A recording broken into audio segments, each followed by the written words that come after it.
joining us? Live. Senator Sears, Senator Starr? Yes. Oh, good. All right. Can't see you, but now we see you. All right. So we're now on to Department of Corrections FY 2024 budget presentation, and we have the commissioner here, but I guess he's delegating the presentation. Yes. So why don't Providing you? opportunities to excel. Oh, yeah, there you go. There's a euphemism for everything. Is there can you hear all right, Dick and Bobby? All right. Yeah.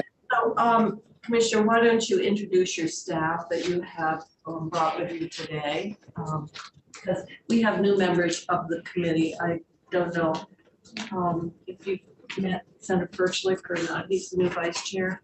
Senator Lyons, certainly Senator Westman, obviously you know Senator Sears and Senator Starr. So why don't you introduce yourself and your staff? Yeah, good afternoon. My name is Nick Dimmel. I'm the Commissioner of the Department of Corrections. I have our Chief Operations, Al Cormier, our Financial Director, Kristen Caliber, and our new Communications Director, Haley Summer, who's just joined us in the last couple of months.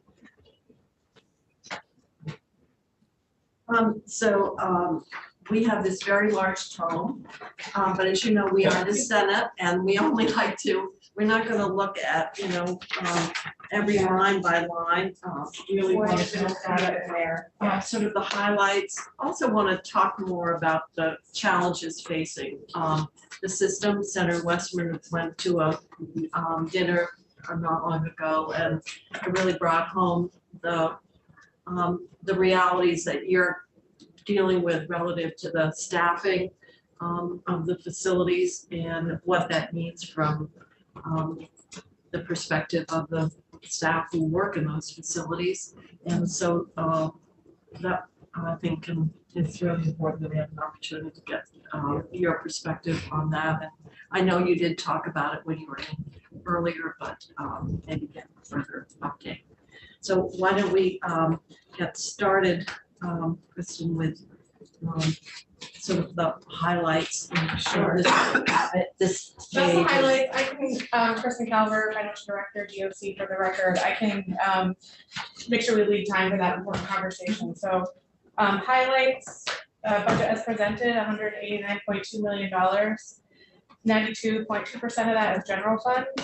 Overall, it's a 7.14 increase to general fund and 9.26 overall increase. We want to skip right to page 9. That's where our ups and downs begin.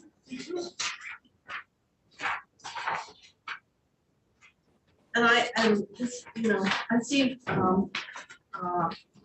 some ups here for $14 and $27, and needless to say, we don't need to spend a lot of time on that. Right. So the first two sections, B335 administration and B336 for award. These increases are annualization of salary and benefits and internal service fund increases. So nothing out of ordinary there. So if we want to move to page 10, the bulk of the Senator Sears, pay attention. Community High School of Vermont has come back again. Much to his surprise. Same thing kind here. of like military pensions. Got the durability of a cockroach. Okay. Salary and fringe internal service fund increases here, but also reflected is a request to move it from general fund over to education fund through that special fund column. As is so familiar to again, us. correct. And we're agnostic as far as where that lands, as long as it's funded, of course.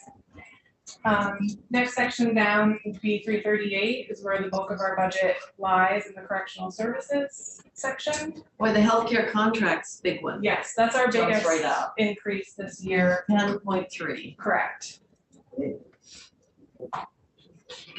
We're still in negotiations for that contract, which should be close to finalized by the end of next week. But that's the increase we're expecting. So Who's the contractor? Can we say yet? Public? Yeah, so we're still, the current contract that we have is through Vitals for Health Strategies. The current contract is up for negotiations and we haven't released it. Can we look at that? Sarah Shears is recovering from COVID and he said by noon midday, he's really, so this is a hard time of day to, Yeah. but we'll keep going. Can I ask a question? Yes, you may. Can I look at the contract, the healthcare contract? I don't, maybe the current one or other. There's always been a concern of mine about what the services are that are offered, so it would be great.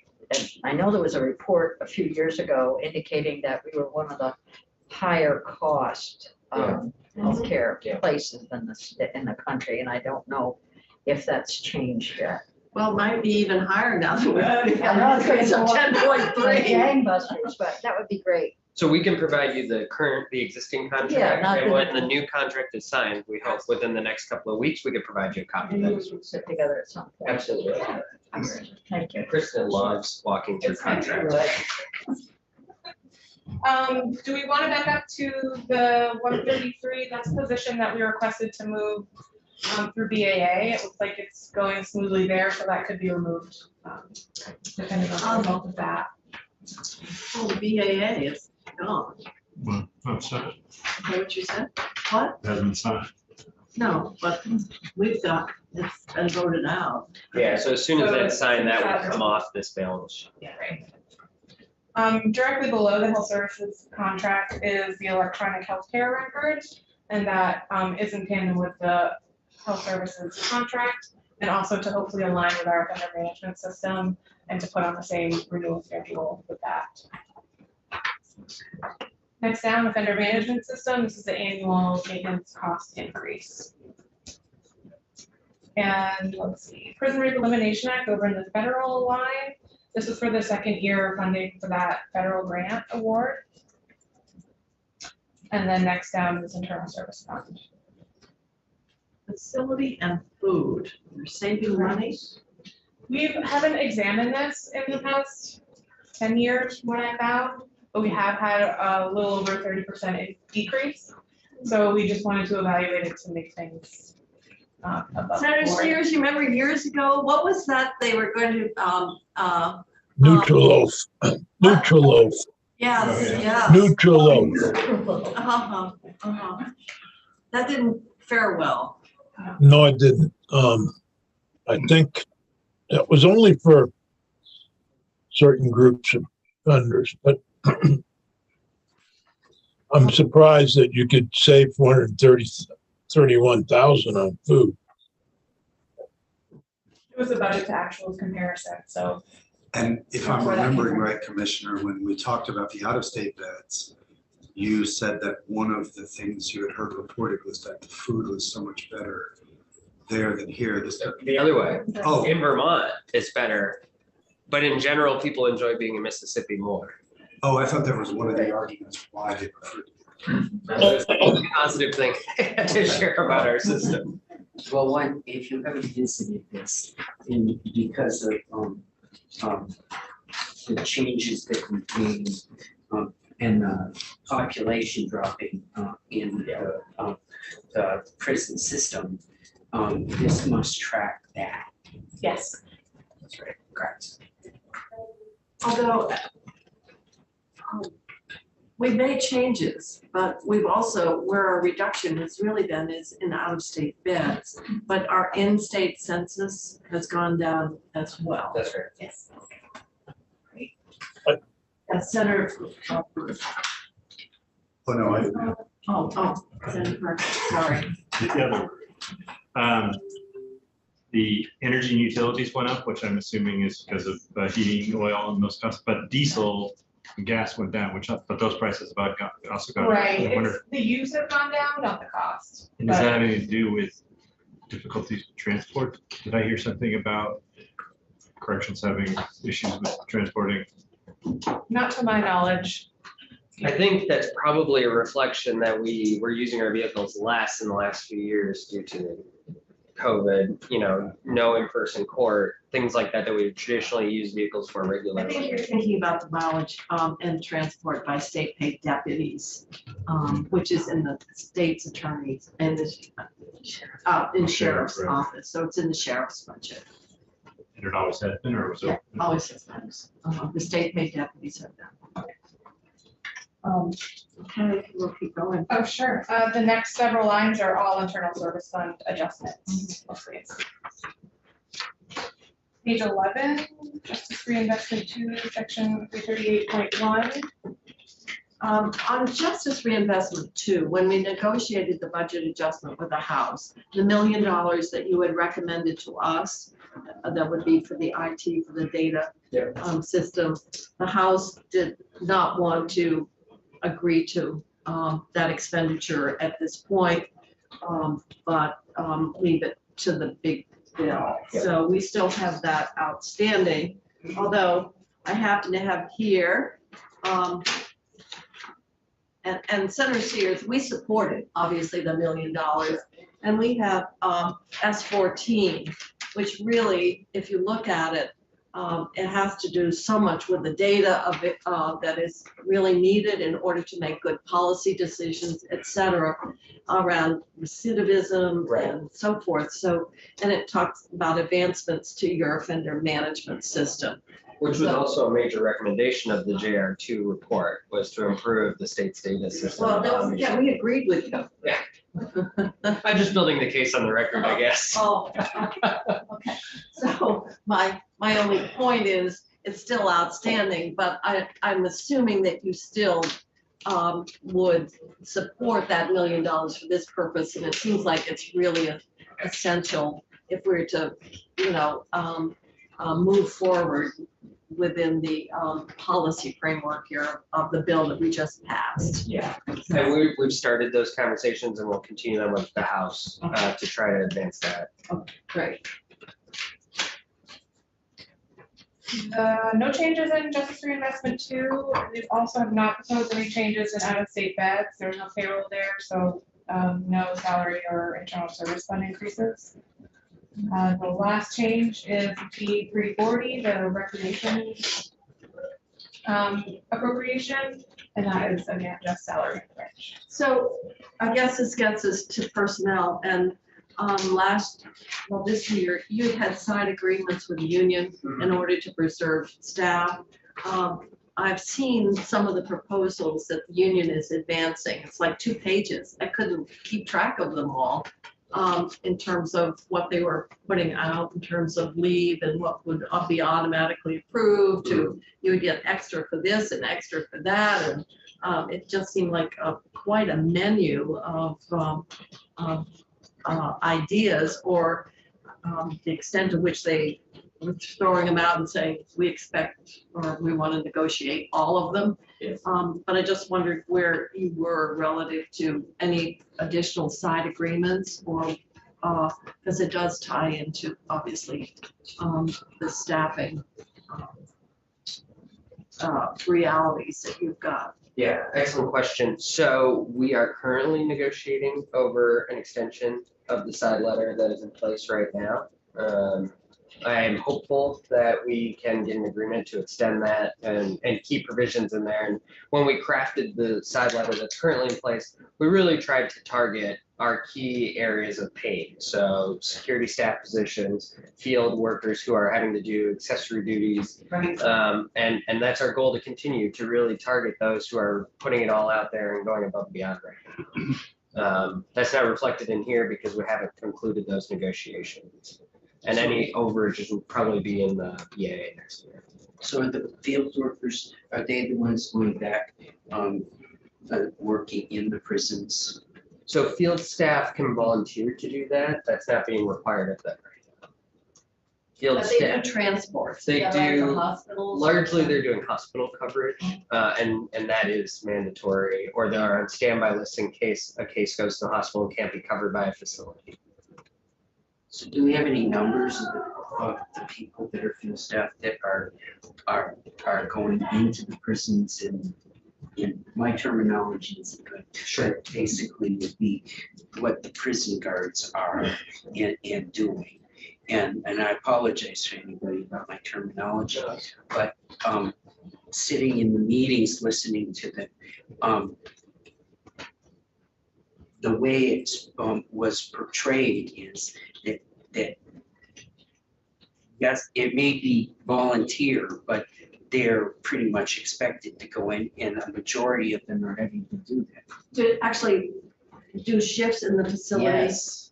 That's, Yes. So that's solely voluntary and has been since at least last summer. Prior to that, during the pandemic, we did have some requirements that we needed field staff to go in and work as a corrections officer. Now that is all voluntary.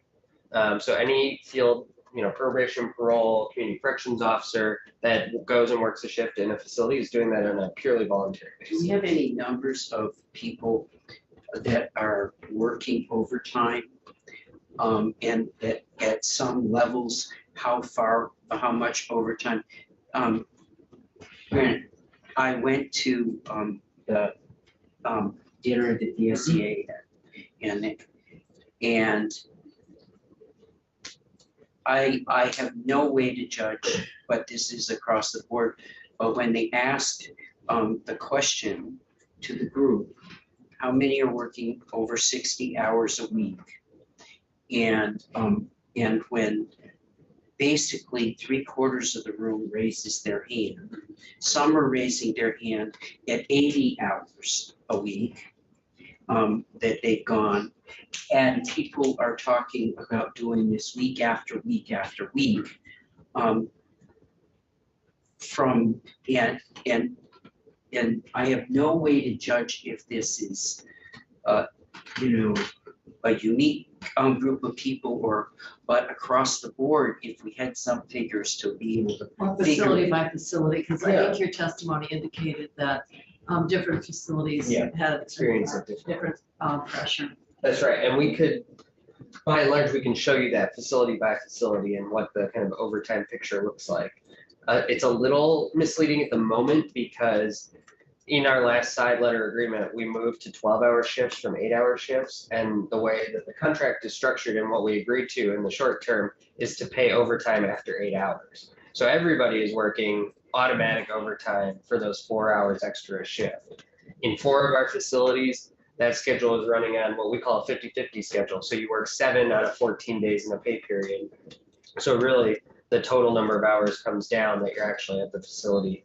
2 facilities remain on the 60-hour work week, kind of mandatory 60-hour work weeks, 5 12-hour shifts in a Is row. that St. Albans and Springfield? It's St. Albans and Newport. Springfield was actually one of our worst in terms of vacancy rate. But when we switched to 12-hour shifts, that paradigm completely flipped on us. And we've seen Springfield really skyrocket in terms of their recruitment and their retention. And so we think that this is working. Our vacancy data continues to show a downward trend. So we're keeping and recruiting more people now, which is good, but we're nowhere near where we need to be very clear. I'm not saying everything is great. It's not. We're still well over 20% vacancy rate in security staff, but we're seeing very positive signs from the efforts that we've had in place. But we can certainly get you facility over facility data showing, and you'll see the pain point is different in each facility.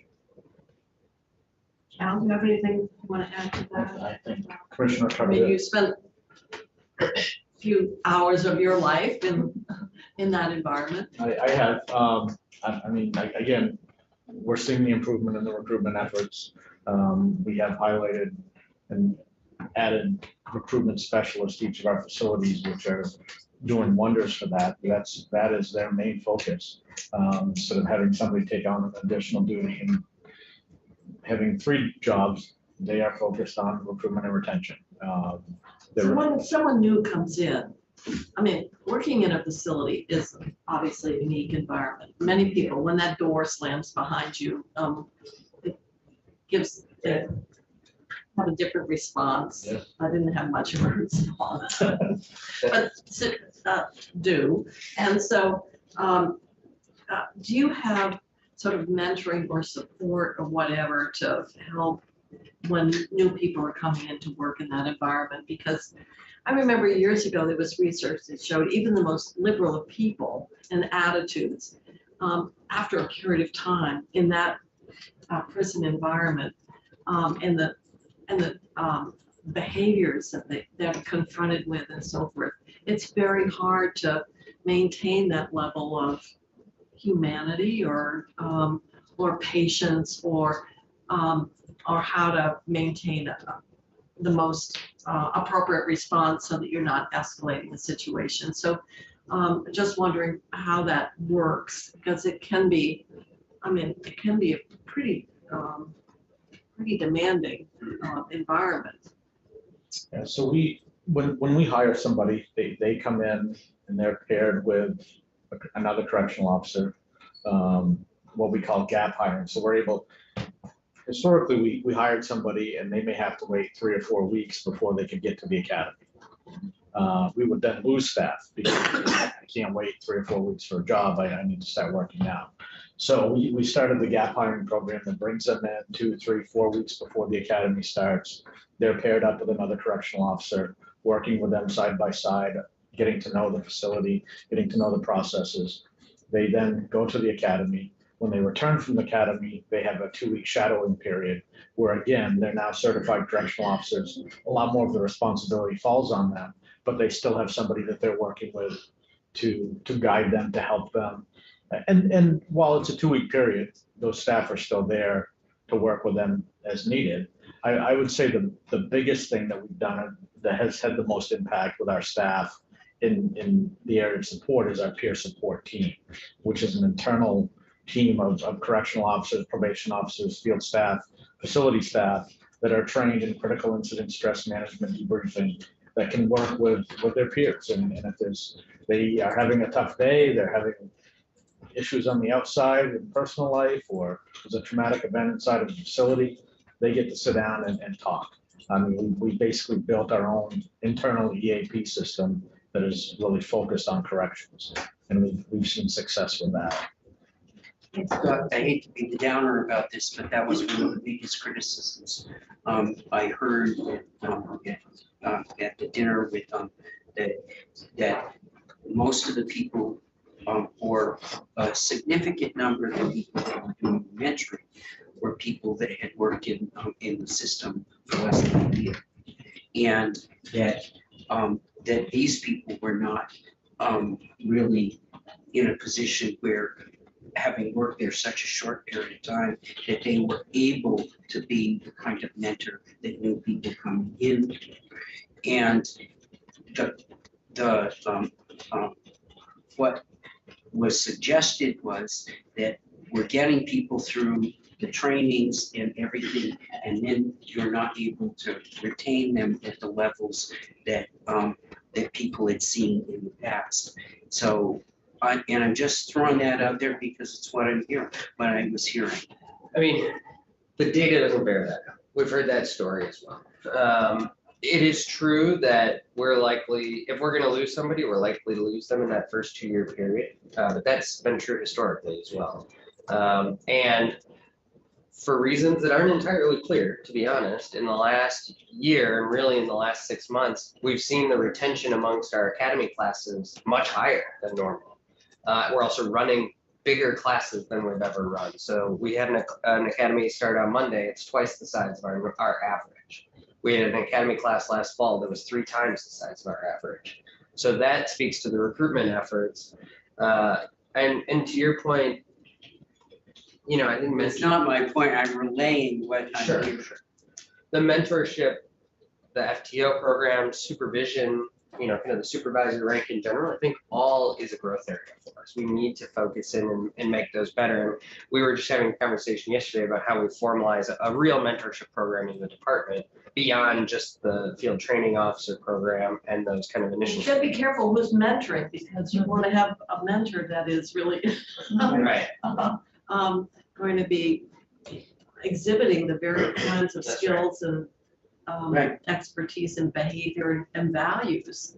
Yeah, I you know, was sitting with someone from Springfield that said that one of the people that was doing the mentoring was somebody that had been there less than 6 months. And, Yeah, that one, and certainly not in so, a formal process. so I'm just relaying what people were saying, which is disturbing. Well, you have your work cut out, certainly, but it sounds, at least from what you're telling us today, that recent trends are up, that you're getting a good number of people in, getting screened and making sure that people understand what the job requires, giving the necessary training and then the support. We did change, obviously, we created a new retirement group in response to help with something asked for by the union.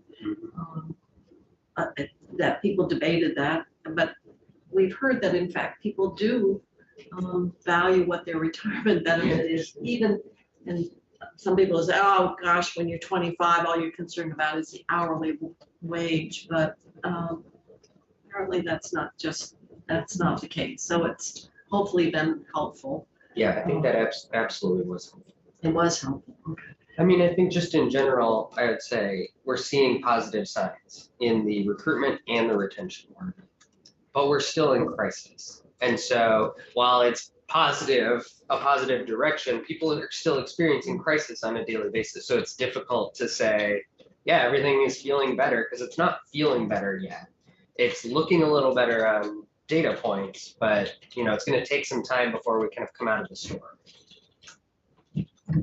Well, I think that's important to remember, and that's what obviously people were expressing, Right. is what their current reality is. They're working. So that negotiation is underway. That's right.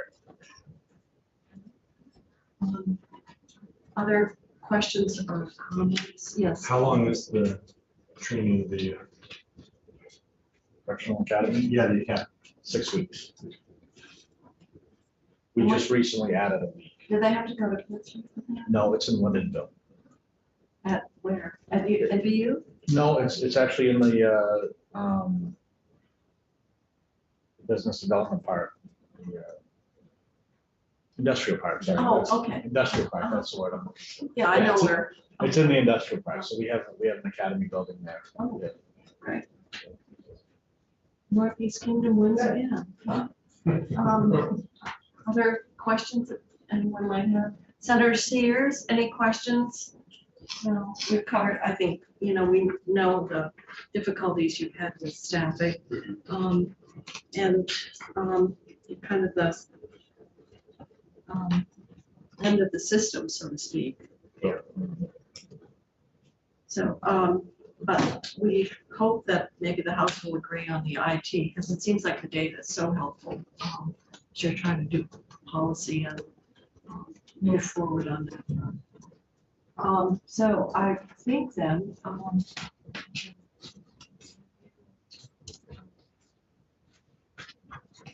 rest of the afternoon, and I'm sure it's not the rest of the afternoon off, but simply to go back to your regular job. So it was good to see you. Senator, before we end, I'd just like to point to page 16, the population report. And if you look at the first category, felony serious, the population total 819 out of 1,354 people. That indicates a very difficult population. Right. And I think that's part of the challenge, having people working in corrections, and also part of our challenge to make sure that people that are in our correctional facilities are those that need to be there. Because you're talking about some really serious offenders. Yeah. And that ties into the work environment, because obviously Absolutely. then the nature and the characteristics of inmates that end up incarcerated are just so much more serious and more challenging. So thanks for pointing that out. Because I do think that you used to have a better mix of lower offense and, right, and, you know, And it- I can remember one corrections commissioner saying that if you wanted a better class of prisoner, you needed better, excuse me, if you needed a better class of prisoners for a better prison. You didn't want problems in your prison. I believe that was, can't remember his name, but he was a commissioner under Governor Davis. Smith? Was it Smith? I think he wanted a helicopter and left quickly when the state said no to his helicopter. Oh, no, It'll be I, easier to get around. I don't remember that. Steve, was that Gold? I think it might have, Steve Gold. Oh, no, I think it was before Steve. Oh, yeah, it was before Steve. Maybe before Yeah, Steve. it was a long time ago, but I remember him asking for a helicopter. And the governor said no, and,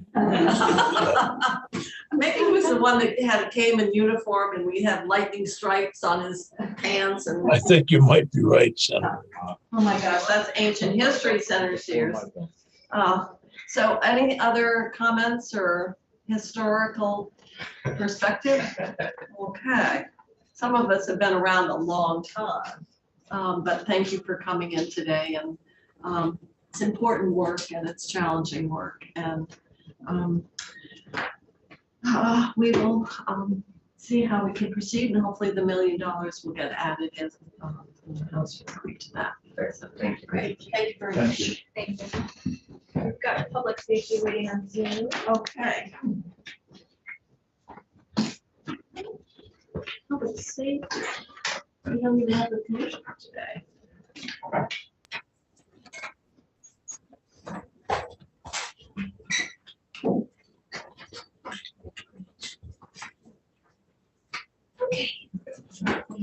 More paper for you. Nice to meet you.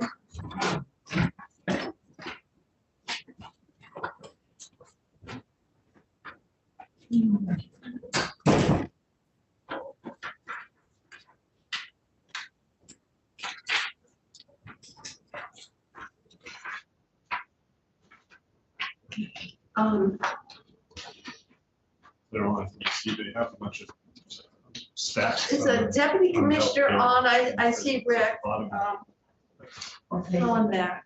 page 26. Are you there by yourself, Rick? Yeah. Or have the Hi. rest? Yeah. It Sorry. appears that Deputy Commissioner Batesy is trying to connect to audio currently. Okay.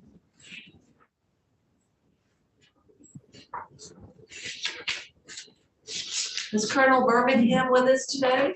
Yes, he's on there. This video. Yes, I am here, Madam Chair. Thank you. Uh-huh. Oh, there you are.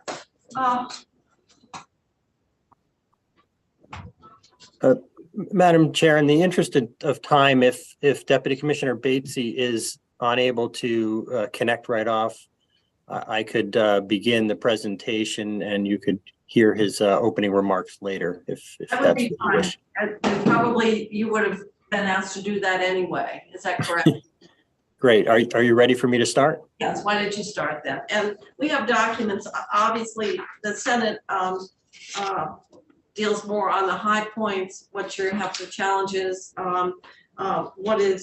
We have a summary of your budget here that's really very helpful. So and then if there's some things that you would like to point out on the ups and downs, or I see you've got some really good dashboard slides here, so that's helpful as well. So I'll let you take it from here, Rick, and start on your 24 budget request.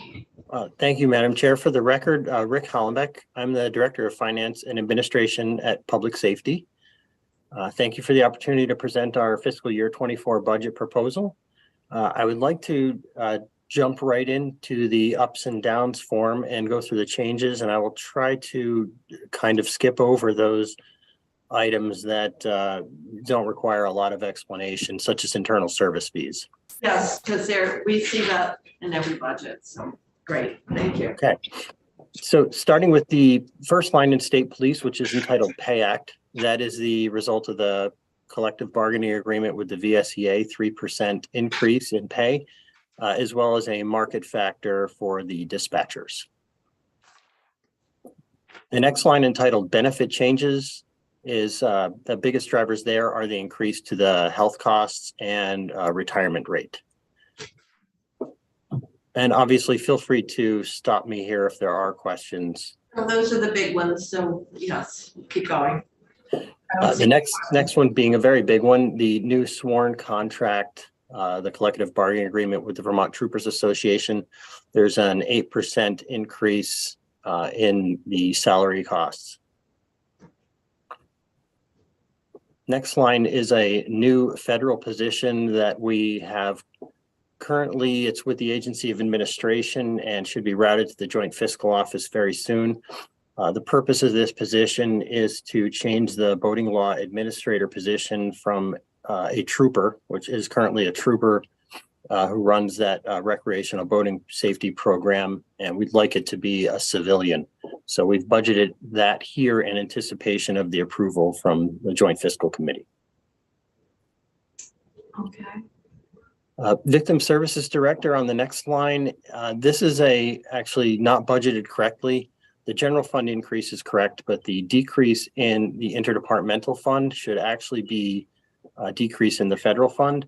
We did testify to the same in the House Appropriations Committee, so it is possible that when you receive the House version of the bill, that this will have already been corrected. The next line with the AT&T dual cradle point. The cradle point is a technology that allows the mobile data computer in the cruisers to receive cellular data. Previously, a cruiser would have mobile data through only AT&T or Verizon. This technology allows them to hit towers of both AT&T and Verizon and supplement the coverage in areas where there's only one or the other provider. That outfit all the cruisers? Does this include all the cruisers, all vehicles? Yes, that's correct. Well, not all the vehicles, but all of the cruisers that do patrol work. Yeah. Moving on to the next line item with vehicles, increasing at $744,000. The cost of both new vehicles and outfitting those vehicles has increased, and manufacturers are no longer providing government discounts as they had in the past. The interdepartmental operating increase, that's just a true up of budget line item spending. Federal decrease, there's two grants in play here, the Coronavirus Emergency Supplemental Fund and a Human Trafficking Grant. The coronavirus was a one-time opportunity for law enforcement agencies, and the Human Trafficking Grant had grant requirements that we were unable to meet to continue in that program. The next line has the WatchGuard body and in-car camera 5-year video as a service subscription. Previously, we had purchased the body cams and in-car cams with a combination of one-time funding and federal funds. And so now this will put it into a video as a service where we have an annual cost. I will have a lot of discussion about body cameras, but that's past history. So tires, repair and tires, and yeah. Same thing here. The costs have just increased significantly, and so we're reacting to that by increasing the budget line item. The next one for the credit card fees, that's just the fees that we pay the National Information Consortium for processing our credit card transactions. Then vacancy savings, we're increasing that 210,000 as vacant positions continue to be a challenge. We feel that we can manage with this vacancy savings added. And the last two items are just internal service fees not set at the department level, so I will skip past those unless there's some questions on state police before we move on to criminal justice services. Any questions on state police? I guess not at this point. How many vehicles do you buy with, I'm sorry, I didn't realize I was out. How many vehicles do you buy for 744,000? They don't, remember we put a fence around, about 2 million. That's what I thought, yeah. Uh-huh, so that's already in the base, and that JTOC appropriation is that carved out amount that, because we wanted to make sure that we could adhere to a replacement schedule, and I'm assuming that that language is still being honored.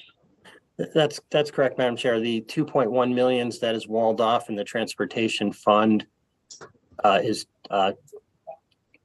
excuse me, I had the site here. Yeah, Title 19, Section 11A has that amount. So the 2.1 million is being supplemented with 744,000 of general funds here. How many vehicles is that? I can get you that number unless Colonel Birmingham has I don't that. have it exactly, Senator, but we're trying to get to a point where we can replace 1/4 of the fleet every year. Senator Kirkland. So the JTOC transfer is always around 17 million. Has that stayed steady? Oh, no, we brought it down. It's 20 million. It was more than that, 25, 26 in the past. And how is that it's been brought down by By the us, legislature? by us, because it meant that you had to replace, if you lowered the JTOC transfer, you had to replace an equivalent amount with general fund. Right. More than 25. It was, yeah, probably was one. And then, so the 17, other than the vehicle walled off money, so how is that calculated? It's just a flat transfer. A flat fee, like at the same dollar amount?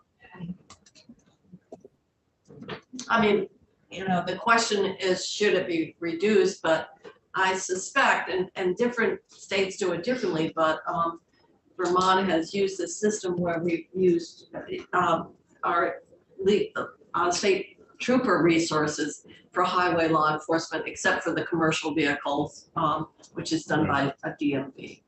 And I expect the DMV could not do that law enforcement for any less than the $20 million transfer.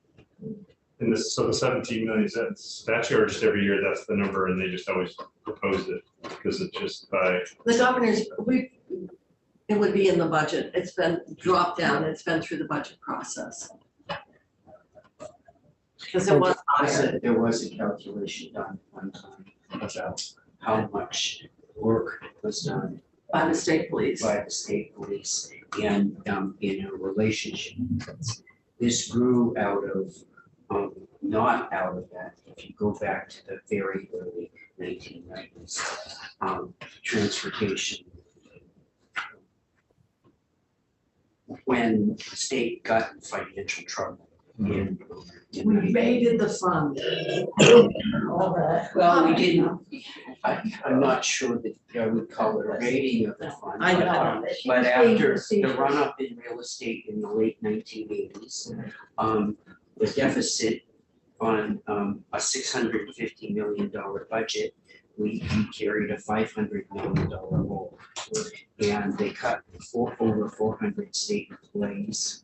They put tiers on the income tax.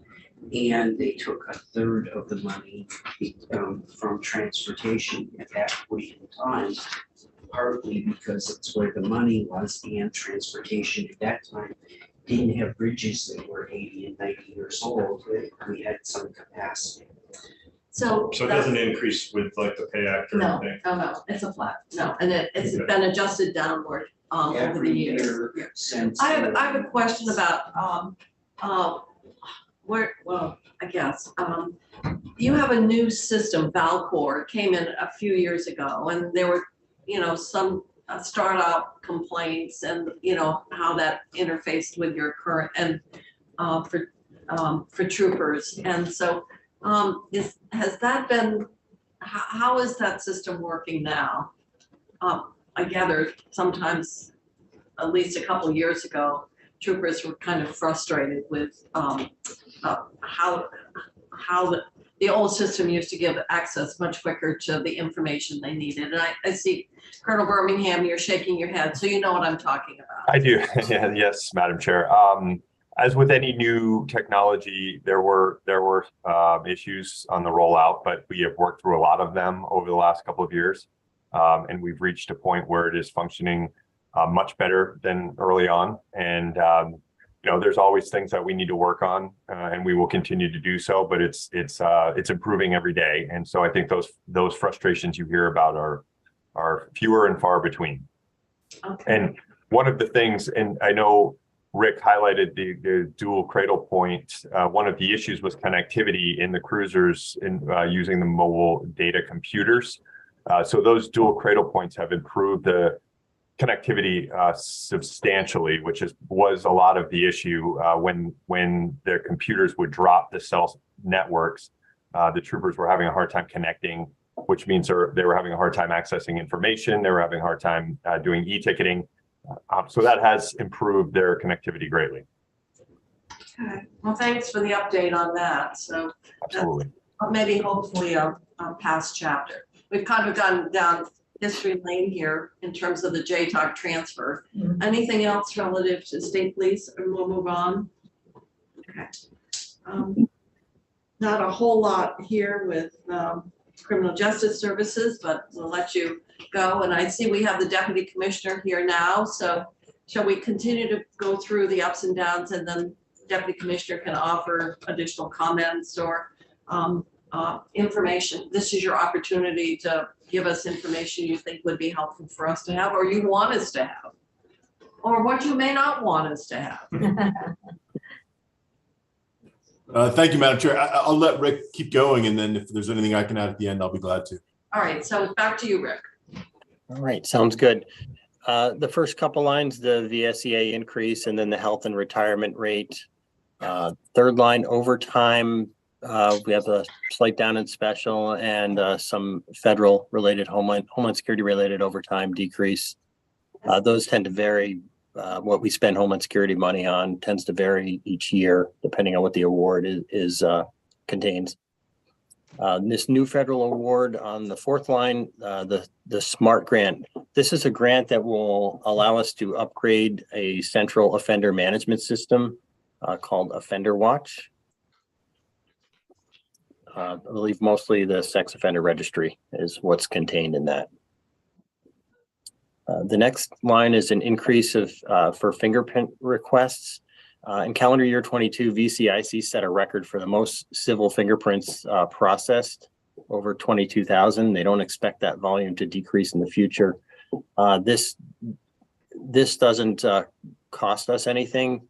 It just is used to, it's revenue that comes in with each fingerprint check, and then we use it to pay the FBI bill where the fingerprint supported background check is processed. The next line is the bank service charges. This is just paying the National Information Consortium the transaction fees for the criminal history record check fund. And the last two lines here are the internal service fees, which again are not set at the department level. Any questions on criminal justice services? So pretty straightforward, not too much change there except the usuals. And now we're on to emergency management. Where the big decrease is on federal grants, but a general fund is in changes, and which is pay act and benefits is nothing. So the federal grant decrease is the big one. And Yeah, is the because of majority. FEMA. Yeah, the majority of these decreases are the FEMA Public Assistance Program and the Pre-Disaster Mitigation Program. One thing to note, the Pre-Disaster Mitigation Program going forward will now be called the Building Resilient Infrastructure and Communities Program, or BRIC. Well, I probably will remember that for about 10 seconds. Never. BRIC, maybe I can remember that. Anyway, we understand obviously a lot of federal dollars came, and you spent a lot then, 10 million. Any questions on that? Fire safety. Great. Fire safety has a lot happening this year. The first two are just the basic 3% and the health and retirement rate increase. The third line, rental housing inspectors. I'm sure everyone was aware that Act 181 in the last session was signed into law, transferring the primary responsibility for enforcing the rental health and safety code from the Health Department to the Division of Fire Safety. It authorized fire safety to hire up to 5 full-time assistant fire marshals to carry out the duties. ARPA funds were appropriated in the amount of $400,000 for those positions. We posted, got ahead of myself. We posted 4 positions for recruitment. We've hired 2 and we have 2 remaining under recruitment to carry out this program. So the $383,000 is to cover the cost of the salaries, because originally it was ARPA one-time funding, which, we can use that $400,000 this year, and some will be remaining in the beginning of fiscal 24, but then it will need to be picked up by the general fund. Originally, there was going to be a registration fee that would, but that didn't fly. The governor didn't agree with that approach. So it's coming back in as a general fund.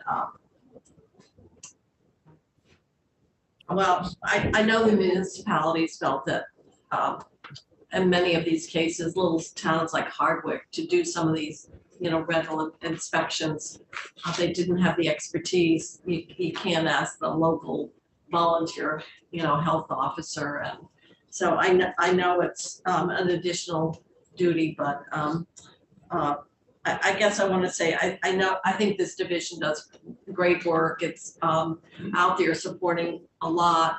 There was a few years ago a concern, I think it was because of staffing, where inspections of buildings were taking longer and it was holding up projects and stuff. But I have not heard anything other than just good things in the more recent years. So unless there are questions on that. Thank you. Okay, if no questions, I will move on to the next line, Fire Academy instructors funding change. In fiscal 2017, 4 positions were moved from the general fund to the special fund as a cost savings measure. This is reverting back to the way it used to be with these 4 instructor positions being funded out of the general funds. This is necessary to get more of the spend in the special fund, which is the tax assessment and insurance fund, assessing the fire insurers in the state of Vermont, to get more of those dollars spent directly on fire service training to meet the demands of the fire service. And in the next couple lines, you'll see us adding some spend into that fund, the special fund, in order to meet those needs. The next line being the additional cost of the temporary instructors. Most of the training is delivered from the Fire Academy by temporary instructors. And then the line after that, some additional training being provided by contracts. In the contractual line item, $50,000 is for specialty topics training, and the remainder, $50,500, is for the Arcadis software used at the Fire Academy, which is a software that allows them to schedule training, track the fire service training, compliance, dormitory reservations. It's kind of an all-encompassing tracking software for the fire service training. Any questions on the Fire Academy funding changes? I don't see any. I think it's pretty straightforward. Thank you. Great. So moving down to vehicles. This is a cost increase for the fire marshal vehicles, just to maintain the same number of vehicles in the fleet due to cost increases. The next line, surplus property laptops. This is just, we've been doing excess receipts the past couple of years and spending our surplus property on laptops. And so we're just adding it into the budget so we don't have to go through that process anymore, since it seems to be a pretty routine thing for us to use that funding to keep up with our replacement schedule. So Rick, we have a question.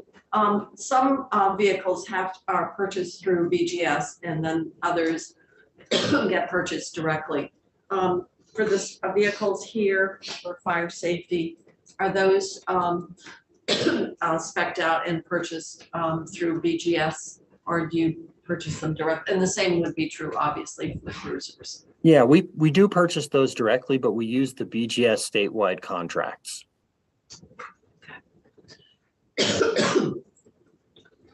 I think the rest are kind of self-explanatory, workers' comp, fee for space, and you've got your bank service charges again. So. Yep. All right, administration. Sure. So again, the first three line items are as pretty much as I've read above. The fourth one, the internal service fees. This line has the internal service fees that are not budgeted in other divisions. They're only budgeted in administration, such as ADS, Vision, DHR. I won't spend a lot of time on that unless there's any questions, because again, those numbers are not set at the department level. They're just allocated to you. Correct. The next two lines go together. This is a funding shift from contracts to subgrants. We have a grant from the Bureau of Justice Statistics, which is under the Department of Justice. It's the State Justice Statistics Grant. And the federal awarding agency has informed us that the preferred mechanism is to use a subgrant where we've been using a contract. So we're just correcting that line item, and going forward, we will be using a subgrant. And this has been going to the crime research group, just for a little familiarity as to what we're spending it on. And the rest are just ISFs and some true up to budget line items, and that ends administration. And then we're down to forensic. Forensic lab is okay, is that right? Forensic lab is in Monitor. I think ag is in Randolph. Which the one in Colchester? Or maybe Public health. public health. Anything here in forensic? No, it's mostly fee for space and benefit and pay act. It's really just all straightforward. Yeah. Yeah. Other questions? Deputy Commissioner, do you want to offer any additional comments or? Before the Deputy Commissioner speaks, I should just mention a couple of one-times, or a few one-times that are included in the bill. Right. Just to make you aware, there's 190,000 that is in the B section for external vest carriers for the bulletproof vest. This is just a more ergonomic carrier for the bulletproof vest that we anticipate will help with back issues and workers' comp claims. Oh.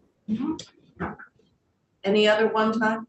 There's also 500,000 for hiring incentives, and these will include sign-on bonuses for sworn members and dispatchers, as well as recruitment incentives, payment if you recruit somebody and they end up being hired and sticking around, and also some loan repayment.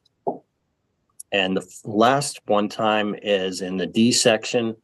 There is a transfer of 1.5 million from the general fund to the Fire Prevention Building Inspection Special Fund, which is the fund that is used to fund most of the fire marshals in the Division of Fire Safety. I'm sure you. Is that because the fees for those inspections haven't been updated, that we're having to backfill the general fund? We haven't. Those fees haven't been updated for, I want to say 2017. I can check and get you the actual date on the last fee update. But I'm sure you recall that we did put a little bit of general funds into this a couple sessions ago, and we're still not seeing the revenue to cover the expenses. And we anticipate the deficit to be around 1.5 million at the end of the fiscal year without this transfer.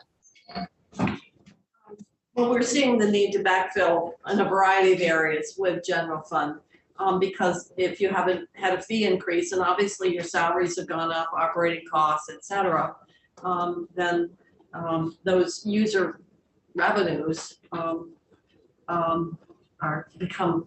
the gap becomes greater every year.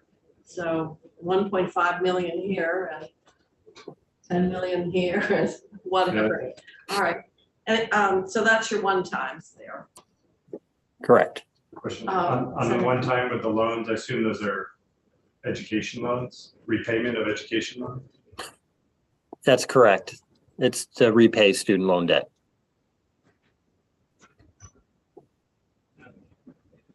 Any other additional information, Rick? No. I believe that is all I have, Madam Chair.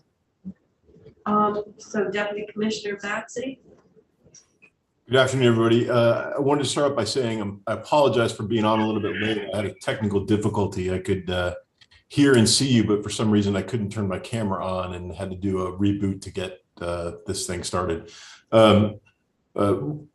Certainly Rick's understanding of our budget is second to none, and I won't pretend to add anything that he hasn't already added.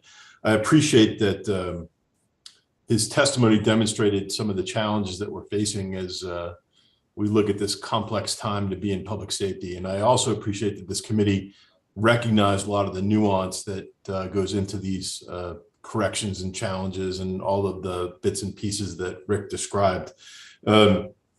I don't have a lot to offer beyond that, but I would certainly be more than willing to take any questions you might have. So I have a question. You have a great poster, Henry IV, but is that, but I can't see more than just the head. I went to see Henry IV at the Royal Shakespeare Company in London when I was They over stay there. in a hotel, Henri Cotte in Paris, so, but it didn't look like that. No, it was wonderful though. It was magnificent, as a matter of fact. Yeah, be over there. Good. Yeah, here in London, it's hard to beat. Indeed, it was. Any other questions? Colonel, are you still there? Anything more you want to add? I am, Madam Chair, and I don't have anything else to add. Rick covered it all well. Great. All right, well, thank you all for making yourself available, and Senator Sears has this section of the budget, as you probably know, and so if we have any further questions or he wants to meet with you, you'll be hearing. So thank you very much. Thank you all. Thank you. Happy to meet if necessary. Okay, great. All right, so we finished our